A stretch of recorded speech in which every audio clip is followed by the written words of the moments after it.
and welcome to Krav Life. Today I've got a special guest, Mr. Greg Dziewonski. How are you doing, sir? I'm doing very, very well, Paul. How are you? Not too bad.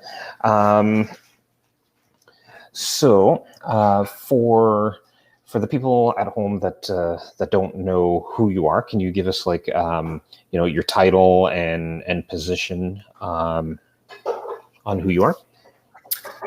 Sure. So I'm a Krav Maga instructor. I'm a founder of Performance Krav Maga with 2 locations right now. And also I'm a national director for Krav Maga Federation AC. And AC stands for Alan Cohen. So he's my master, he's my teacher, and I represent the federation in United States. Perfect. All right. So let's talk a little bit about who you are and how you got started into Krav Maga. Now, was Krav Maga your first, art, for lack of a better term, or do you come from a martial arts background? I come from a different martial arts background. So originally I started martial arts when I was 13 back in Poland. I was born and raised and educated in Poland. So when I was 13, I started with Kyokushinkai karate, and after a few months, I found out I was still a punching bag for the higher belts. So I looked for something different, and I started training in judo. So I spent a few years in judo training, which was great. And but eventually, I hurt my back in training, so I had to stop. And I thought my martial arts days were over until I came to the United States. And years later, I saw a program on TV, a documentary about Krav Maga. And at that time, I was 40 years old. And I said, look, this is something I can do. So I found a nearest school and I started in training Krav Maga. Nice. And how long, did you have your own studio before that, or did you work through your Krav Maga ranks and then open up your studios? Yeah, well, I worked through the ranks and then opened up the studio once I was certified instructor, and I think I was a black belt at the time already too. Oh, perfect. And so tell us a little bit more about how did you become the national director then for your organization? So go back years when I was just a student, when I was training. We were with one organization that for the owners of the school, for some reason, wasn't going very well. Mm-hmm. And they decided to change the affiliation. And I said, look, let me do some research. Let me help you out. We'll find a good organization to work with. And I came across Master Alan Cohen. He was supposed to be at that time in New York, so that was a perfect opportunity for my instructor to take the next level instructor course. But actually, he ended up coming to our school in New Jersey where I was training, and I helped organize the course. That's when I got my first instructor certification. Mm-hmm. And the next year, we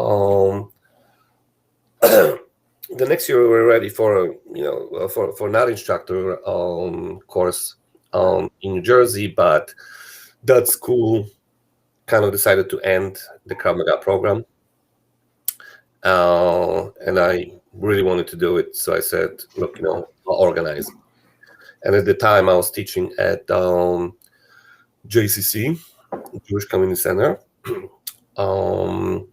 and we organized our first course actually in Atlantic City at the casino.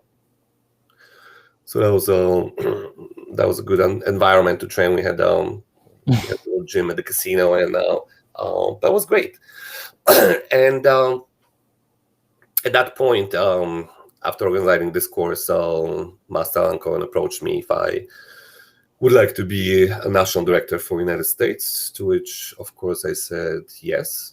And I've been doing this since that time. Cool.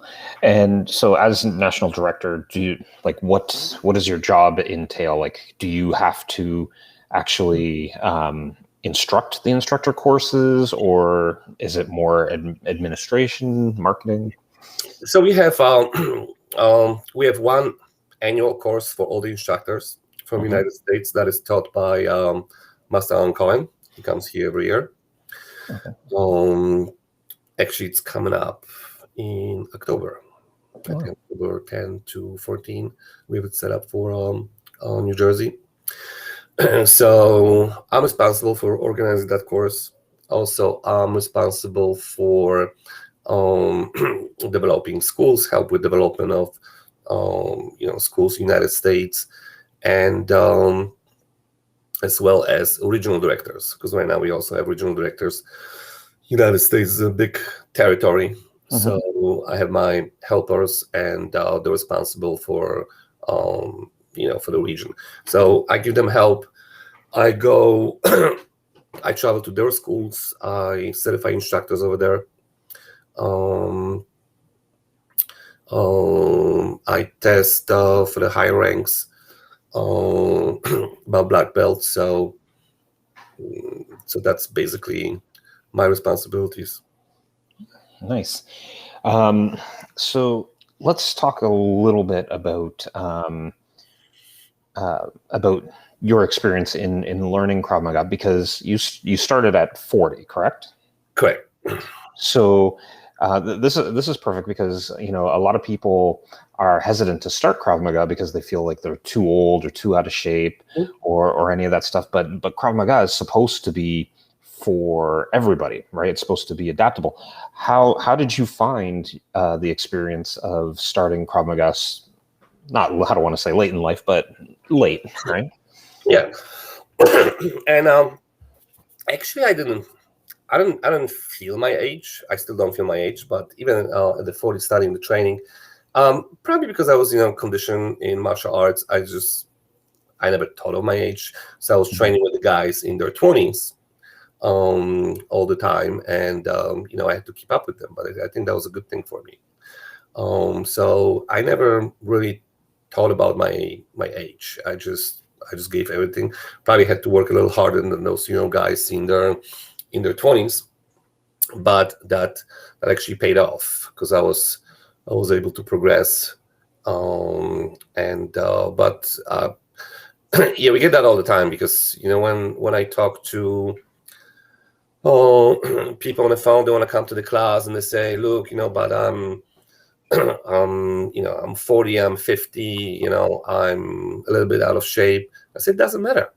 It's for everyone, that's you need to come here to get in shape, to get trained, and you'll take it in your own pace. So yeah, but there was always a concern. So do you have any advice that you would give to someone starting later in life on how to approach their training? Just start it. Just start. Yeah, just show up in class. Once they show up, they see it's it's a good training. They can handle it, and they can go with their own pace, not making anyone just almost die on the mat, on the first class.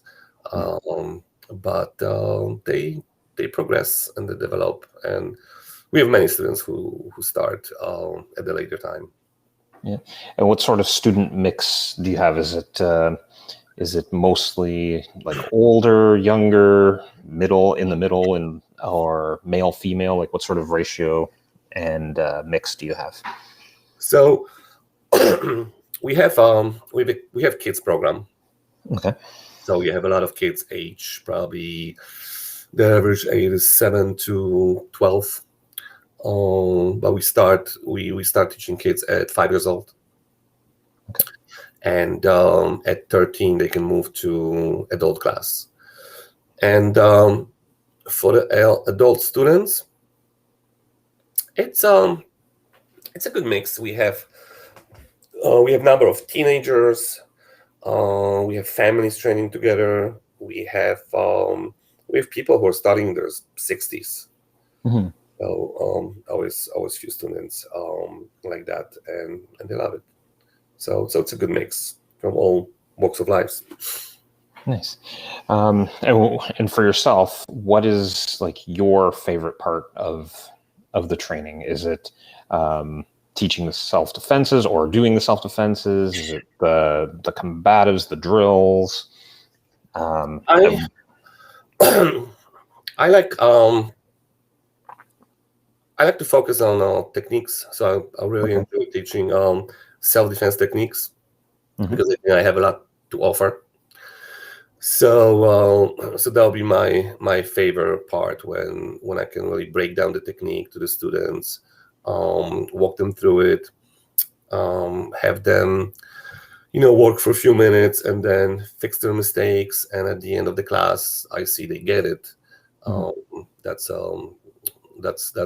really rewarding. And also I have other instructors that teach at my locations, and they're very good at what they do also, and we train together. So students not only learn from me but learn from other instructors as well. Okay. But we all teach the same curriculum. Right. And your like past experience in martial arts, does that help you with your teaching, do you think? It does, because in our curriculum we have hip throws, we have a groundwork. So what I brought from judo that definitely helped, and the karate, just helped with the basic combatives. So it's always good to have experience, in different martial arts, but it's not required. No, Everybody can learn. Everybody can learn from the beginning. Yeah, definitely not required. But that kind of brings up a point that I'm interested in, is you have people starting a little bit later, and when you're doing stuff like hip throws, right? For people that are not as flexible, not as conditioned, that's difficult. At what level do you introduce stuff like that, like hip throws and sweeps and that sort of thing? And how do you get them to the point where they're comfortable doing it? So those techniques are in our green belt curriculum. Yeah. So probably someone will have already couple years of training, and there's gonna be people who have limitations, injuries, and if that doesn't work for them, or then we modify it. Then we'll modify the training. But it is part of our curriculum. And I think like what you said there about modifying it, I think that is one of the important aspects of Krav Maga, is that Krav Maga conforms to the person's ability and not the other way around. As I know, because even my background in like I have a karate background, and I've done a bunch of martial arts, kickboxing, and all that stuff. But you always have to kind of live up to the standard of the art, right? And if you have limitations and everything, you're basically out, really. But Krav Maga, because it's self-defense, is saying, you know what, you have to be able to defend yourself even with a broken leg or a limp or what. And how do we do that? Do you get a lot of issues like that, like where you have to modify a lot for people, or? Oh, there's always someone, in class who has, past injuries, or, they cannot do this. So we're trying to find out what it is, what you can do, what you cannot do, Mhm. and focus on the strength instead of, trying to catch up and focusing on the weaknesses. That's going to take a long time. But if you focus on the on the strong part, Right. okay, we can get them to that level much faster. So yeah, we always work around the injuries and limitations of the individual students. And that's what's the best about Krav Maga, that we can actually do it effectively. Yeah, no, I totally agree. So how do you find in your area, like where you guys are, how is are you getting a lot more interest in Krav Maga? Because I know different areas of the country have seen increase in violence and stuff like that. How is it in your area? So South Jersey is a relatively safe place Mhm.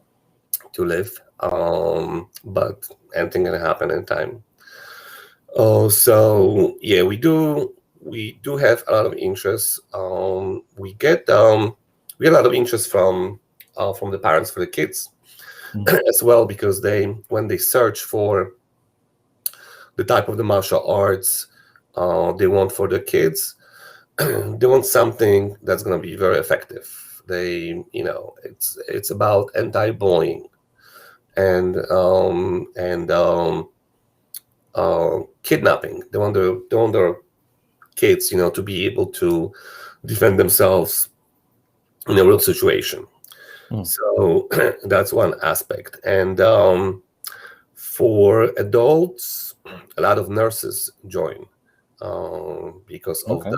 the environment that they work in. So yeah, we find a good interest. Nice. And so do you get a lot of like first responders? Like, do you get like a lot of paramedics or fire or police? Yeah, we Um, do.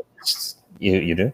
And do you guys have separate courses or different certifications for that sort of thing? Oh, they usually train in our regular program with all the other students, but we always emphasize, if we have, let's say, the first responder or nurse in a class, um, you know, we'll pick the problem, we pick the subject, what would you do in this situation, and then we can, teach our class around that problem.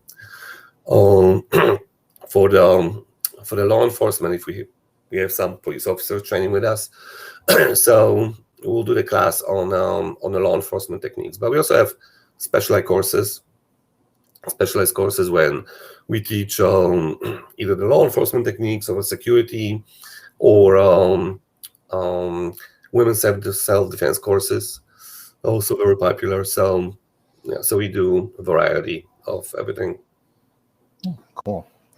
All right. And so you yourself, you've written a book, correct? I did. Oh, okay. Can you tell us a little bit about it? Do you have a copy of it right there? I think I do. Okay, so There we go. here's a book. Oh, wow, that's thick. It is 419 pages, and it's called Krav Maga Best Techniques. Okay. So it started with the idea that I want to kind of like have a manual for our students with a good explanation. But then so it's got a lot of pictures, a lot of descriptions of every single technique. But then I wanted to expand it where everybody can learn from it, not just our students who learn our curriculum.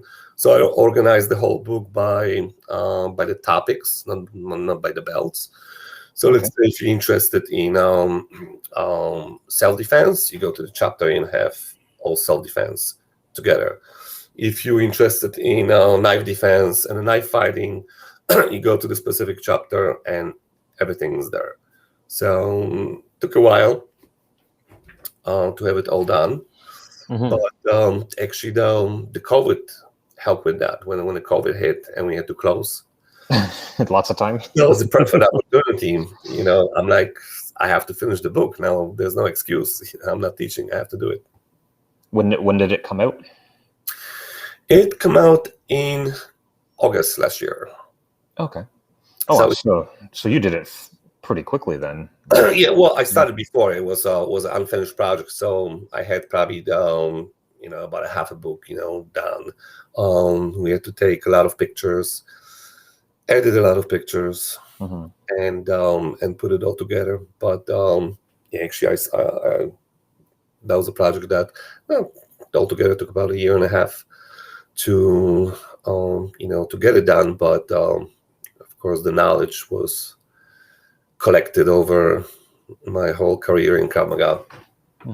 And so is it I'm assuming that this book is good for both beginners and more advanced? Absolutely. It takes you through every step of every technique. So at the beginning of the book, we start with situational awareness. We starting with the defenses. We starting with the kicks, punches, elbows, and then self-defense aspect, and then takes you through weapons and law enforcement techniques towards the end of the book, and martial techniques. So it pretty much covers the whole subject of Krav Maga. Cool. And where is this on? Is it on Amazon, Barnes and Noble? Like where is it available? It's available on all online book retailers. Okay. You'll find it on Amazon, Barnes and Nobles, Walmart.com, Target.com. It's pretty much everywhere. Perfect. All right. And so the idea was it started as a student manual and then expanded into a compendium of everything Krav Maga. So like a 400-page book. Where would you recommend that someone would start if they're starting to learn Krav Maga, doing their research? Do you have any tips or suggestions for people that are looking to get into Krav Maga?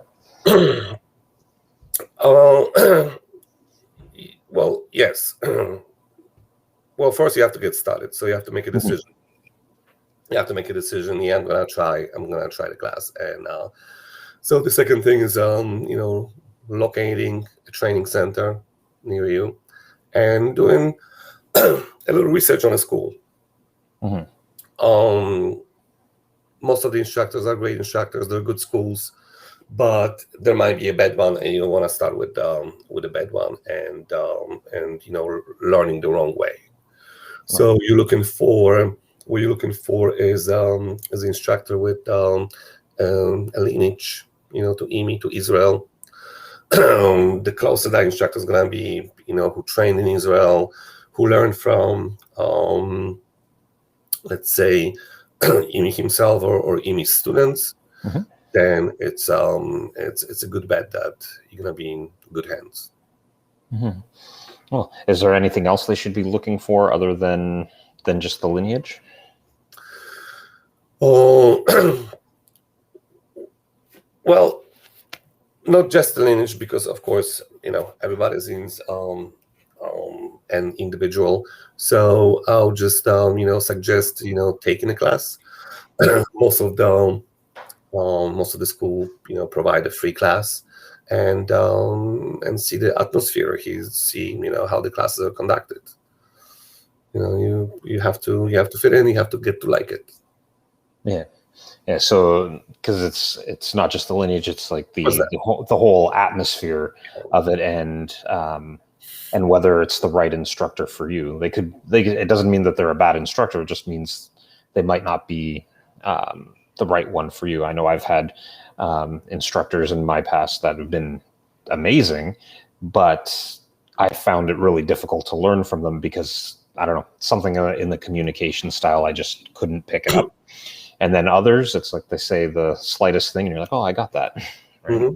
So I think that's important too.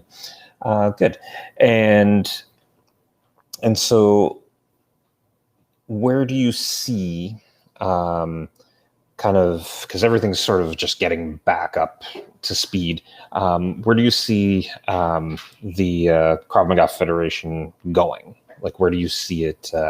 What's the future for it? Future, I see the future great. We have, I mean, in New Jersey and most of the states in the United States were open up, pretty much completely after the COVID. And I see what happened to my school, how we rebounced, locations. So we got just a lot of new students. People were tired of, being home. They wanted to do something. They wanted to feel safe. So right now, with the travel,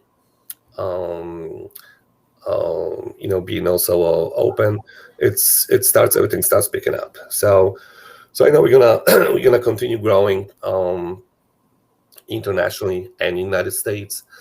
I already have seminars and courses booked for September. I'm gonna be in Iowa, Connecticut, and UK in September. And in October, we have Alan Cohen coming to the United States. So a lot of good things are happening. Mm-hmm. And so definitely, we're already in 26 countries. Okay. As our Krav Maga Federation AC. Mm-hmm. So definitely, that's gonna get there. We're developing those countries right now, and there's always more interest, coming from different, instructors in different countries once they see what we're doing. That's good. It's nice to see it expanding. Did you guys have a lot of studio? Did you lose many studios to COVID? Because I know some organizations lost a lot of studios because they just closed up. They couldn't continue. Yeah, actually, I closed one of my locations, one of my Performance Krav Maga locations, which kind of was decision I had to make because my lease was up for a renewal. And I'm like, do I continue with this location or do I consolidate, to just, having two locations and have less, managing problems, not problems, but, putting time into management. Right. So, but now, like in the United States, in our federation, all schools survived, luckily, and they're picking up their pace right now. So that's a good thing. Oh, well, that's good. That's good to hear. So, if someone wanted to get in contact with you and go to like seminar or seek out instructor training, what is the best method to get into contact with you?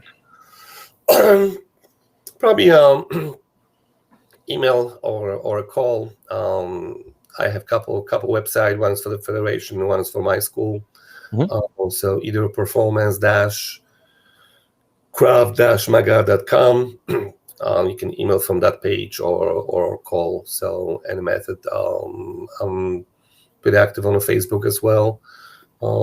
So you can contact me that way as well. Perfect. And we, of course, we'll post up that information underneath the video when after. Yeah. So I want to thank you for coming on, and hopefully we get to actually meet in person and talk and train together. That would be awesome. So. Thank you for coming on to Krav Life, and you have yourself a great day. Thank you both for having me on, and great day to everyone. All right. Take care.